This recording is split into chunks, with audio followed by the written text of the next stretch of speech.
Welcome back to the discussion, Zero Trust in Complex Cybersecurity Environments, sponsored by Akamai on Federal News Network. I'm your moderator, Scott Maucione, and I'm joined by Jay Bonsi, Director of Government Custom Engineering at Akamai. The next thing I wanted to go into, we've been talking about why Zero Trust is important, why it's important for an enterprise. Let's say you're an individual that wants to start incorporating Zero Trust into your life, into your business. What are the sort of steps that you can start taking to really make yourself more secure? Thanks, Scott. When you live in kind of a complex enterprise and you are an individual asset owner, or you are an individual IT leader, and you have a number of systems that are kind of under your purview, the first thing that you're going to have to understand is that at some juncture you're going to have to consume new services. You're going to have to make changes to the way that you field and think about your application. You may even need to go so far as changing your business practices and changing the way that you say grant access to the application or handle permission structures. So the first thing is you are going to need some amount of funding to do so, right? This isn't free. You cannot wave a magic wand. You will need to work with your enterprise, your sort of source of funding to be able to establish that. Talk to other folks in sister organizations who have gone through this transformation so that you can get a sense of how expensive it is and what you need to do. Additionally, you're going to have to understand your user base, and this is really key to understanding the type of access and the real risk that you are incurring by moving out from the VPN or by adopting these enterprise common services. For instance, do you have mobile users? Are your users primarily in an office or a facility or a base or an installation? Are they primarily at home? Are they are you performing knowledge work on unsensitive data? Right? There is a big difference between a large ERP and signing up for the on-base health facilities, right? So understanding the sensitivity of your data, understanding how users are going to interact with it, understanding how users are, how they are credentialed, and what the facilities they have to offer their identity to you.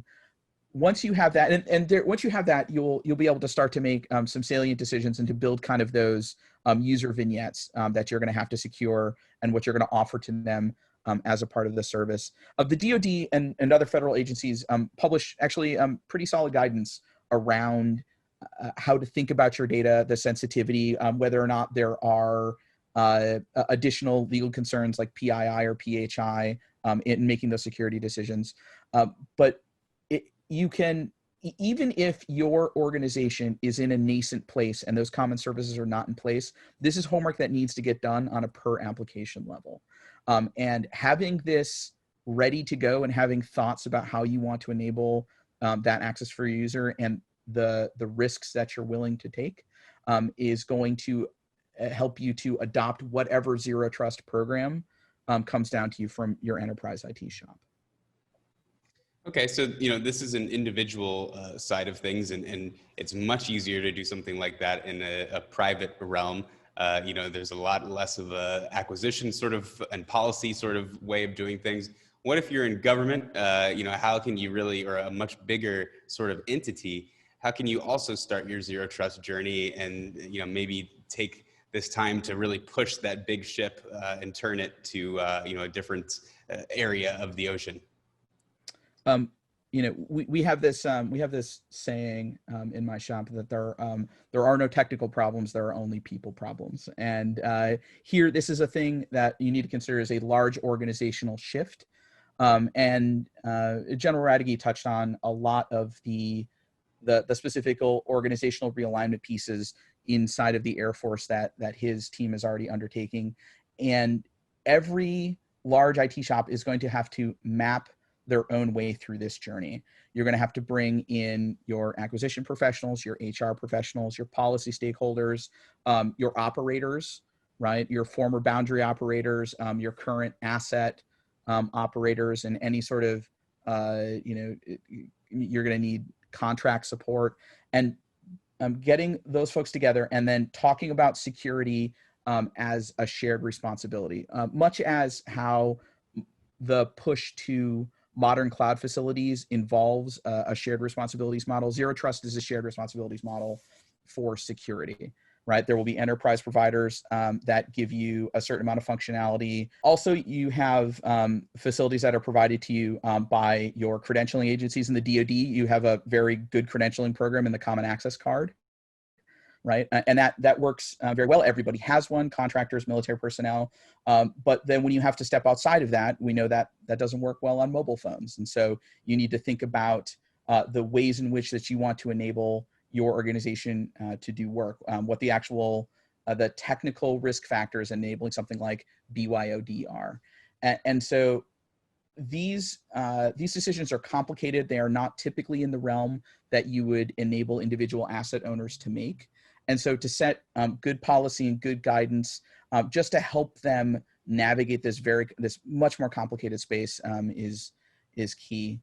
The other piece about this, and we touched about this as an individual, if you're this large enterprise IT shop, you're going to have to make sure that you do centrally fund a lot of these efforts, right?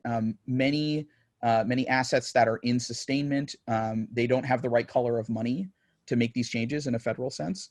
And so you have to think about novel acquisition strategies to get them the funding necessary to make changes to their application. You have to worry about some of the contractual terms about who is doing that work today and how you can empower those vendors to be able to make that kind of sudden IT shift. And so in some cases, you're going to have to plan 2, 5, and 10 years out to be able to sweep through your entire field of applications to be able to get them to migrate to this new, more secure paradigm that enables access for their users. So you have to think about this truly as an enterprise migration construct, and in sufficiently large organizations, you have to think about the customer experience of each of the asset owners. What do they need? How are you going to enable them? What use cases are you enabling sort of incrementally with your common services? And so making sure that you understand the needs of your asset owners, making sure that you're listening to the feedback from your users, the ones who are experiencing the Zero Trust framework, and consuming it and using that to get access to get their jobs done, and making sure that each set of stakeholders has a voice in the room there, and be prepared that this is going to take you 5 to 10 years to get most of the way there. In sufficiently complicated organizations, this type of transition will often take a whole contract cycle to be able to get this on the right path. And there are a number of stopgap measures that you can be clever and take today to be able to get more secure. You'll never get perfectly secure. And so we would encourage people to think about what those stopgap measures are and how to implement them in your organization. So for instance, good SSO, good credential management policies, good second factor policies. These are all keys to making sure that the decisions that are made by your downstream asset owners are within the guardrails that you've set. How much does this mitigate some of the problems with personal cyber hygiene? So, if you have someone who maybe in their personal life isn't very good at cyber hygiene, but you have a good Zero Trust model in your organization, can this be helpful just because of the way, because there is no trust for anyone at this point? So Zero Trust can help. It depends on whether or not you control the platform on which a user is interacting with your IT systems. So a GFE, government furnished equipment, or your IT corporate laptop, those very much are hardened platforms with antivirus software and all of the compliance regime, disk encryption, everything that you need to do from both security and regulatory standpoint to keep data secure. If you enable personally owned devices, you have to understand what the risk of something like a keylogger or something that's going to pull information from your systems and send them to some third party without your knowledge. And so understanding the actual threat vectors of personally owned devices, understanding, how mobile phones can get compromised, understanding the little pitfalls of each area of the space is necessary to make that really well-informed risk decision. And again, if you are the the on-base gym and you're just trying to do reservations, that's a different class of sensitivity than the personal information contained inside of an ERP. And there's a lot of gradations in the middle there, right? So for instance, some sensitive applications don't let you use a web browser to get to them. You use a VDI because the threat surface inside of that virtual desktop interface is a lot lower, and it's a lot easier to secure that than having to worry about the end user's platform having some kind of malware on it. Well, Jay, it's been a real pleasure talking to you about Zero Trust. I just wanted to quickly, if you just have, in 15 seconds, are there just a few other pitfalls you wanted to highlight, just that people should be careful of about Zero Trust? Yeah. NIST has a really good publication on Zero Trust. It's 800-207 special publication. And in it, they say one thing in the foreword that I think is really important is that Zero Trust journeys are always incremental. Do not let perfect be the enemy of the good. Whenever you are trying to secure something, making steps towards more secure at every iteration is better than waiting for some grand plan for it all to come together. Making individual steps, individual assets, individual new common services, that's the way to think about this as a journey, and don't worry about having some perfect architecture that's going to meet every use case right up front. Right.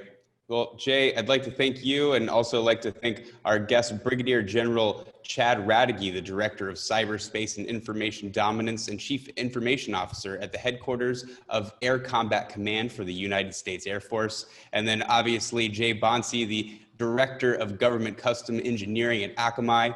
I'm your moderator, Scott Maucione, and you're listening to Federal News Network. For more on this discussion, visit federalnewsnetwork.com and search Akamai.